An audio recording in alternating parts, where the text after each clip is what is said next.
प्यारे बच्चों, अगर आप लोग कक्षा 10वीं और कक्षा 12वीं में अगर मान लीजिए आप फेल हो गए हो, तो जितने भी अभिभावक या मेरे दोस्त या मेरे प्रिय विद्यार्थी आप वीडियो देख रहे हैं, अगर आप कक्षा 10वीं और कक्षा 12वीं में किसी कारणवश अगर आप परीक्षा में फेल हो गए हैं या फिर आपके अंक अच्छे नहीं हैं, तो क्या आप बिना समय गंवाए इसी साल इसी वर्ष आप एग्जाम में पास हो सकते हैं, अपने नंबर को बढ़ा सकते हैं? तो जी हाँ बच्चों, आप लोग बिल्कुल अपना नंबर बढ़ा सकते हैं और आप इसी साल आप एग्जाम में पास भी हो जाएंगे और आपके मार्कशीट में लिखा भी नहीं होगा कि आपने पुनः परीक्षा दिया है। तो इसलिए साथियों, आपके पास एक आखिरी मौका है पास होने का। दो तरीका है, दो तरीके से आप एग्जाम में अपना रिजल्ट इंप्रूव कर सकते हैं। यानी कि जो विद्यार्थी कक्षा 10वीं या फिर कक्षा 12वीं में किसी कारणवश 2024 में फेल हो गए हैं, तो वे लोग इसी साल पास हो सकते हैं।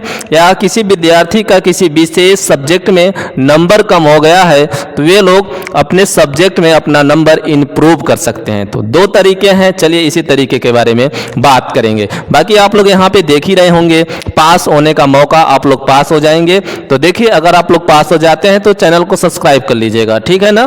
तो यहाँ पे चलते हैं। देखिए, दो तरीका है, दो रास्ता है पास होने का। पहला नंबर रीचेकिंग, अपने आप कॉपी रीचेकिंग करा सकते हैं। जैसे मान लीजिए, सपोज कीजिए कि आपने एग्जाम में अच्छा लिखा है, आपका नंबर कम आया है, तो आप रीचेकिंग ऑप्शन में ऑनलाइन करके आप अपनी कॉपी पुनः चेक करा के अपना नंबर बढ़ा सकते हैं।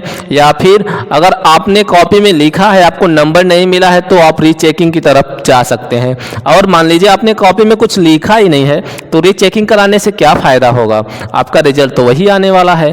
तो इसलिए रीचेकिंग ऑप्शन उन विद्यार्थियों को देना है जो लोग अच्छा लिखे हैं, उनका नंबर किसी कारणवश कम हो गया, उन्हें विश्वास है कि हमने लिखा है लेकिन हमें नंबर नहीं मिला है, तो आप अपनी कॉपी रीचेकिंग करा सकते हैं। दूसरा ऑप्शन है कंपार्टमेंट। एक कंपार्टमेंट होता क्या है, पहले इसे समझते हैं। मान लीजिए आपने बोर्ड की परीक्षा में एक या दो सब्जेक्ट में आप किसी कारणवश फेल हो गए हैं। अगर आप फेल भी हो गए हैं ना, तो रीचेकिंग भी करा सकते हैं और कंपार्टमेंट परीक्षा भी दे सकते हैं। इस परीक्षा में क्या होता है, आप एक या दो विषय की परीक्षा पुनः देकर अपना नंबर बढ़ा सकते हैं और आपके मार्कशीट में लिखा भी नहीं होगा कि आपने कंपार्टमेंट परीक्षा दिया है। तो प्यारे साथियों, अगर आपका एक या दो सब्जेक्ट में अगर आप फेल हो गए हो, तो आप इस परीक्षा में हिस्सा ले सकते हैं।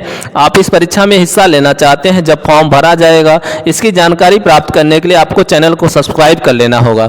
तो इन दोनों तरीकों से आप अपने रिजल्ट में अपना इंप्रूव कर सकते हैं अपना रिजल्ट। अगर जो बच्चे फेल हो गए हैं, वे अपना नंबर मतलब बढ़ाकर पास हो सकते हैं। जो बच्चे पास हुए हैं, किसी कारणवश उनका नंबर कम है, तो इन तरीकों को अपनाकर वे अपना नंबर और अच्छा बना सकते हैं, अपना परसेंटेज बना सकते हैं। तो देखिए, कक्षा 10वीं की मैथ, साइंस, ये सब सब्जेक्ट की तैयारी करने के लिए आप राज विजय स्मार्ट क्लासेज को सर्च कर लीजिए, सब्सक्राइब कर लीजिए। और बाकी यूपी बोर्ड से रिलेटेड इंपॉर्टेंट इन्फॉर्मेशन आपको इस चैनल पर मिलता रहेगा। तो चैनल को सब्सक्राइब, लाइक, ये सब तो दबा के कर दीजिए।